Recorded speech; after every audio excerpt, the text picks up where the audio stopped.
So I drive Milwaukee Avenue pretty regularly through Vernon Hills, past the shopping centers, past the strip malls, past whatever new restaurant opened and will probably close in 18 months. And then there's this building tucked back off the road, kind of hidden in the tree line. And every single time I drive by, I think to myself, what is going on in there? It's the Lake County Juvenile Detention Center, or more formally, the Robert W. Depke Juvenile Complex Center, located at 24647 North Milwaukee Avenue in Vernon Hills. And yes, it houses teenagers who have gotten into serious legal trouble. I've always noticed it had this vibe, institutional, a little ominous, but also somehow peaceful looking, like it's surrounded by trees, like there's something almost serene about the setting.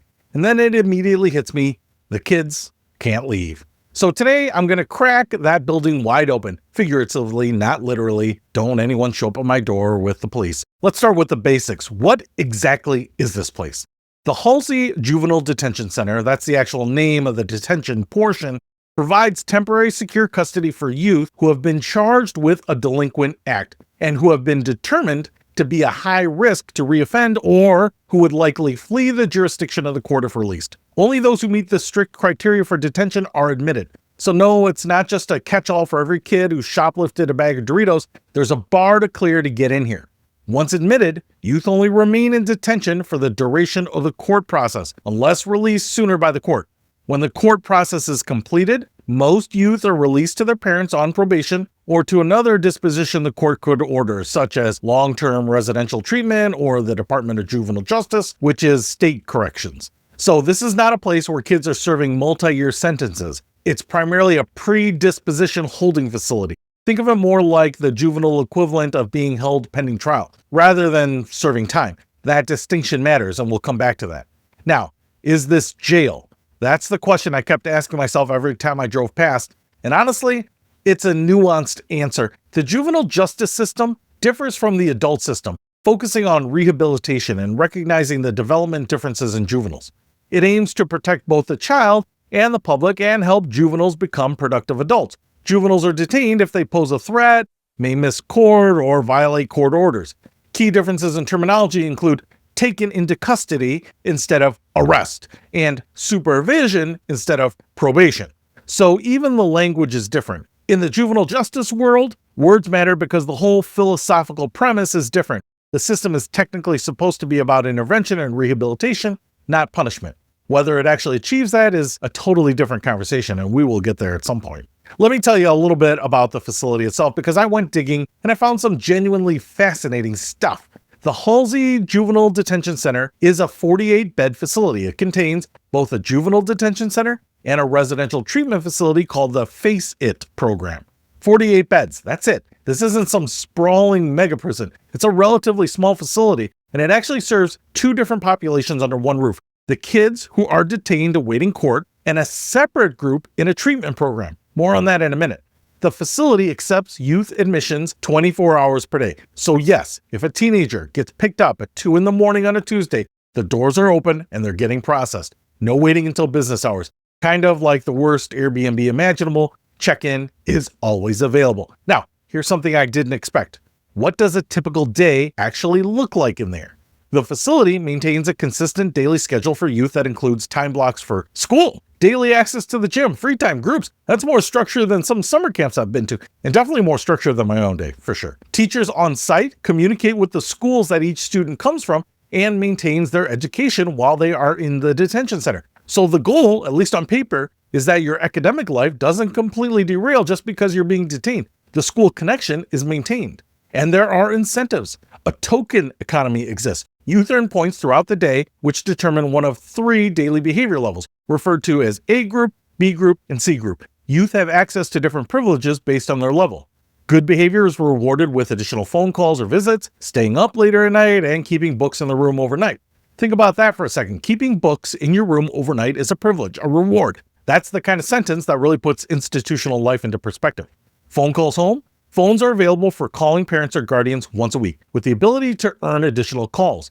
Visitation occurs once a week, and good behavior can increase the number of visits received. Visits are 30 minutes long, 30 minutes once a week. If you're a parent of a kid in there, that's a tough reality. Here's something that genuinely impressed me when I found out. The mental health services. Youth are assessed using the Columbia Suicide Severity Rating Scale upon admission. The mental health professional also conducts weekly Sparks groups for all youth. They're doing suicide screenings at intake. Every kid who comes in the door gets assessed. That's not nothing. And the facility has external vendors providing programming that includes pet therapy, music therapy, and art therapy programs. Staff conduct a mindfulness group at the start of each day. Pet therapy, music therapy, art therapy, mindfulness. This is either a genuinely progressive juvenile detention facility or the most stressful wellness retreat in Lake County, probably somewhere in between. Now, let me tell you about the other thing happening inside the building, the Face It program, because this is actually kind of remarkable. Family and Community Engaged in Treatment, Face It, is an innovative residential treatment program for juvenile probationers, operated by the 19th Judicial Circuit in Lake County. It is community-based, family-focused, and designed for delinquent youth and families. Face It strives to help meet the basic needs of troubled youths and families in order to enable them to function productively within society, be self-sufficient, and obtain a sense of dignity and self-worth without the criminal behavior. So, this isn't the detention population. These are kids placed by the court into a structured residential treatment program, living in the same building, but in a separate program. They're getting therapy, cognitive behavioral groups, aggression replacement training, and according to one document I found, they even get to work part-time at local businesses while in the program. They garden with the Lincolnshire Garden Club. There's a reading club. I'm not kidding. These juvenile offenders are gardening with the Lincolnshire Garden Club. Somewhere, a very surprised retiree is pruning roses next to a court-ordered teenager. And honestly, I kind of love that it's happening. Now, who is this place named after? Robert W. Depke was born in Waukegan on July 11th, 1929, and grew up in Gurnee. He served as Lake County Board Commissioner and was elected chairman of the county board in 1968. He will be remembered for leading the Saving Great Lakes group, who worked diligently with the state of Illinois and Governor Edgar to convince the National Closure Board to keep the Great Lakes Naval Base open in Lake County, Illinois. And he had a direct hand in the facility itself. His name appears on the Robert W. Depke Juvenile Justice Center in Vernon Hills, which he had the foresight to have the county purchase to house the juvenile center and courts. He passed away in 2014 at age 84. A Lake County guy through and through, born at Victory Memorial in Waukegan, grew up at what was literally called the Depke Garage, Lake County old school royalty, and now his name sits on a building full of teenagers who probably have no idea who he was. I didn't know who he was either. The complex has also been expanded in recent years. The 19th Judicial Circuit celebrated the expansion of the Robert W. Depke Juvenile Complex Center via a ribbon-cutting ceremony. The center's improvements were described as making the justice process better and more dignified for juvenile defendants. Better and more dignified. That's the bar. That's the goal. And honestly, given what juvenile detention can look like in other places, it's not a nothing goal. Now, I want to be honest with you about something a little bit darker, because you can't talk about this facility without talking about what's happened here, what's allegedly happened here. The Halsey Juvenile Detention Center has faced serious allegations of sexual abuse, staff misconduct, and institutional neglect. Survivors have come forward with claims of abuse by staff members, inadequate supervision, and retaliation for reporting mistreatment. This is not unique to Lake County. This is a national crisis in juvenile justice, but it's happened here. Since May 2024, approximately 800 individuals have filed lawsuits alleging sexual abuse during their time in Illinois juvenile detention centers, with incidents spanning from 1996 to 2023. These allegations include severe misconduct, such as forced acts and physical assaults committed by staff members across various roles, including corrections officers and kitchen staff. 800 people in Illinois alone. That's not a rogue bad actor, that's systemic. And the fact that it's taken decades to surface is its own indictment. The 2025 inspection report I found, a formal state inspection of the facility conducted in February of this year, shows that the facility is mostly compliant with state standards, but there's a noted area of non-compliance around room confinement. Specifically, kids being confined to their rooms during cleaning and visitation periods that wasn't technically justified under the rules. Within days of the on-site inspection, administrators reported they implemented process changes to address these confinements. That's responsive, that's good, if it's actually happening, but it's also a reminder that institutions require constant outside oversight to stay on track, and that even the well-intentioned ones drift when no one's watching. And that brings me to the big question that I think sits underneath all of this. Does any of this actually work?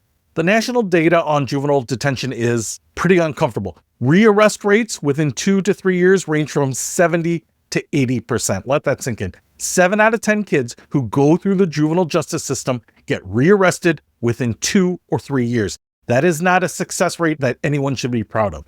A 2013 study of more than 35,000 youths in the juvenile justice system of Cook County, Illinois, found that incarceration in a locked juvenile detention facility resulted in a 22 to 26% increase in the likelihood of subsequent incarceration in an adult jail or prison. Detention itself increases the odds that you end up in prison. That's a Cook County study right next door to us. That's not abstract national data. That is Illinois itself. A researcher at MIT analyzed data on 30,000 juvenile offenders in Illinois and found that 40% of juvenile offenders were incarcerated in an adult prison for reoffending by the time they turned 25. And here's the piece that I think doesn't get enough attention. When kids went into juvenile detention, they were very unlikely to return to high school at all. Basically, none of them are graduating high school. None of them. And without a diploma, the cycle becomes almost gravitational. But here's the counterpoint, and I think it's real. Juvenile offenders are about 38% less likely to become involved in a criminal activity when in a rehabilitation program outside of a correctional facility. A rehabilitation program being added to the disciplinary action of incarceration results in a 30% decrease in the reentry rate. So the programming does matter. The pet therapy, the mindfulness groups, the Face It residential treatment programs, these aren't just feel-good extras. They are statistically meaningful interventions. The question is whether a 48-bed facility in Vernon Hills, Illinois, tucked into the trees on Milwaukee Avenue, is doing enough of it in the right way for the right kids. Here's my take on it. Every time I drive by that building now, I'm going to see it a little bit differently, not just as a vague institutional presence behind a tree, but as a place where real Lake County teenagers are sitting in rooms with their personal photos as a reward, making one 30-minute phone call home per week, going to school, doing mindfulness in the morning, and gardening with the Lincolnshire Garden Club. Good on you. Some of them are there because they genuinely did something serious. Some of them are probably there because they made one catastrophically bad decision. And some of them, if the statistics mean anything, were already failed long before they ever walked through those doors. Lake County likes to see itself as one of the more affluent, put-together corners of Illinois. And in a lot of ways it is, and the people that are living here are very lucky. But prosperity doesn't prevent teenagers from getting into trouble. It doesn't inoculate families from the same struggles that land kids in juvenile detention anywhere else in the world. We just have fancier trees around the building. The system on Milwaukee Avenue is trying. The 2025 inspection says it's mostly meeting standards, and in some areas actually exceeding them. That's worth acknowledging. But mostly compliant isn't the same as working. And the national data says the hard, uncomfortable truth. Locking up teenagers rarely fixes what led them there in the first place. So the next time you drive by, and if you're on Milwaukee Avenue in Vernon Hills, you will, maybe take a second. The building isn't just scenery. It's Lake County's most complicated open question about what we owe the kids we've already failed to reach. I'll see you next time. Dreaming of Disney but worried about the cost? Meet Just the Essential Disney Hacks. This compact guide is your ticket to a magical vacation without the villainous price tag. Learn insider tips on saving money on everything from tickets to meals. Discover how to maximize fun while minimizing your expenses. Don't let budget fears keep you from creating unforgettable family memories. Get Just the Essential Disney Hacks today and start planning the Disney trip you've always wanted at a price you can afford.